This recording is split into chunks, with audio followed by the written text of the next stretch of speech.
일단 바로 직전 주제 2위에서 만나보신 그대로 일단 민주당은 정확히 정청래 대표는 재판중지법을 다시 주워 담았거든요. 앞으로 안 하겠다. 그런데 조금 더 노선이 바뀐 것 같습니다. 민주당에서는 아예 공소 취소, 이재명 대통령 관련됐던 공소 취소 얘기를 꺼내고 있는데요. 오늘 국감에서도 이 질문이 나왔습니다.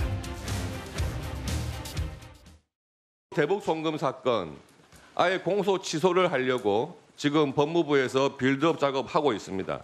이렇게 면소나 공소 취소를 해버리면 대통령 퇴임 이후에도 재판받지 않고 편하게 지낼 수 있는데 괜히 재판중지법을 해놓으면 대통령 재임 기간 끝난 다음에는 재판하라는 뜻이 아니겠느냐. 그러니까 그거 하지 말고 공소 취소나 면소하라 이런 취지 아니겠습니까? 저희는 법적 판단은 법원의 몫이고 국민의 판단은 선거로 증명됐다고 생각합니다. 그리고 대통령의 재판 중지와 관련해서는 헌법 84조에 따라서 현직 대통령에 대한 형사재판은 중지된다는 게 다수헌법학자의 의견이고요. 견해이고 헌법재판소도 같은 취지로 해석을 내린 바 있습니다. 이에 따라서 운영하는 것이지 그 문제가 저희 대통령실 운영과 대통령과는 무관하다는 말씀드립니다.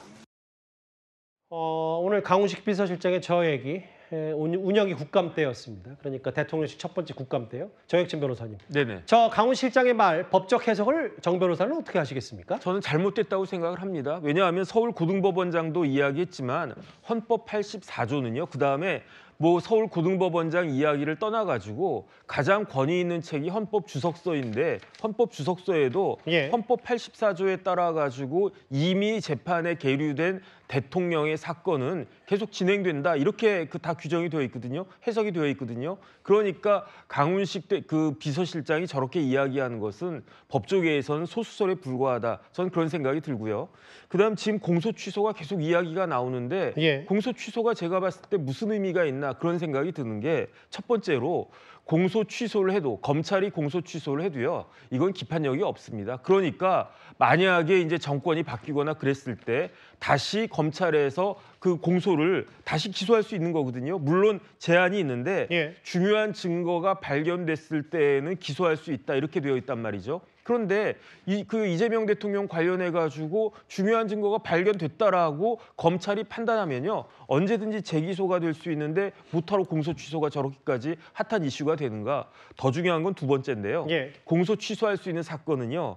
1심 판결 선고 전까지만 되는 거거든요. 그럼 제일 중요한 사건이 뭐가 있겠습니까? 여러 가지가 있겠지만 일단은 공직선거법 위반죄는 대법원까지 가가지고 그 파기환송이 된 거기 때문에 공소 취소가 될 수도 없고 두 번째로 위증교사죄는 1심에서 이재명 대통령이 무죄가 나왔지만 그것도 항소심에 지금 계류 중인데 여기에 대해서도 공소 취소가 될 수가 없는 거예요. 그런데 왜 여권에서는 재판중지법 대신에 공소 취소하면은 사법 리스크에서 벗어날 수 있다 이렇게 생각하는지 그 민주당에 아주 고위 법관 출신도 있고 그다음에 고위 검사 출신들도 있는데 이런 부분들에서 왜 놓치고 있는 것인지 이해가 되지가 않습니다.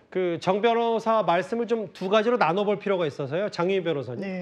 어쨌든 당연히 재판 중지가 되는 건 혹은 현직 대통령 헌법 84조 다수의 헌법학자들의 의견이라는데 정혁진 변호사 말은 법적 해석을 강훈식 비서실장이 잘못했다는데요. 그런데 아마 강훈식 비서실장이 이야기한 건 그 전두환 씨 12.12 내란과 관련해서 이 사람들이 나중에 처벌받게 되니까 아니 우리 대통령직 수행하는 동안 다 시효가 지났다 할 때 헌재가 제동을 걸었습니다. 시효 지나지 않았다. 왜냐하면 대통령이랑 직 자체가 원활한 수행을 국가적으로 보장을 해줘야 되고 그렇기 때문에 시효는 중단이 된 걸로 봐야 된다. 외국의 정상들도 만나고 이런 부분과 관련해서 이 부분은 헌법적인 특권을 보장해줘야 된다라고 했습니다. 재판정에 세우는 게 맞다고 해석하는 게 옳겠습니까? 그 반대겠습니까? 이런 부분에 대해서는 이론의 여지가 없습니다. 그리고 프랑스에서도 시라크 대통령 똑같은 상황이었는데 헌법까지 고치면서 이 부분 재판정에 세우지 않았습니다. 물론 임기 끝나고 다시 재판을 받긴 됐었죠. 이런 부분과 관련해서 국민의힘이 너무 재판정에 세우라는 거 국민 눈높이에 맞지 않습니다. 근데 최 교수님, 이게 또 여전히 대통령실과 여당의 일부 강경파 의원 사이에는 약간 온도차가 있는 것 같아서 뭐냐면 재판중지법은 이제 박수현 대변인 말 맞다를 안 하겠다면서요. 주머니에 다시 넣었는데 이제는 전현희 최고위원은 또 공소 취소 주장하고요.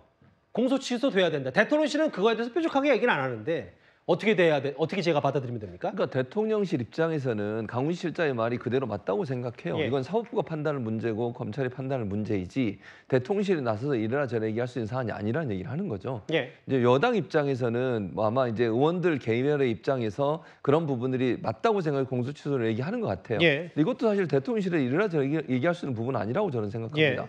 대통령실 입장에서는 법 3권이 분립된 상태에서 검찰이든 사법부든 하는 행동에 대해서 그건 뭐 그 법적 판단의 태도에 내에서 하는 거니까 예. 그건 그대로 가야 된다고 생각해요. 어떤 형태로든.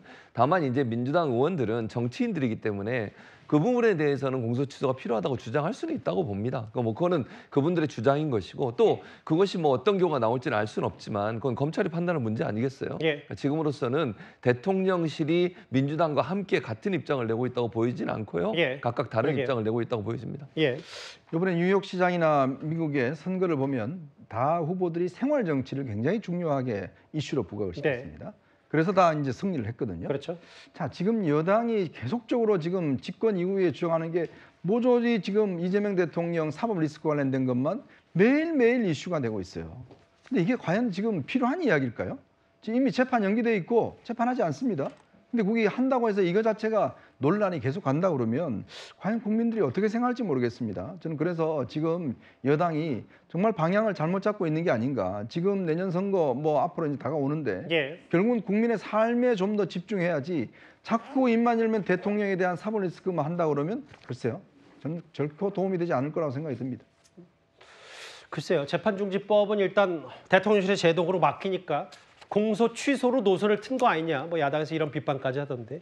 알겠습니다. 상위권 주제 뉴스탑10 주제 하나하나 짚어봤습니다.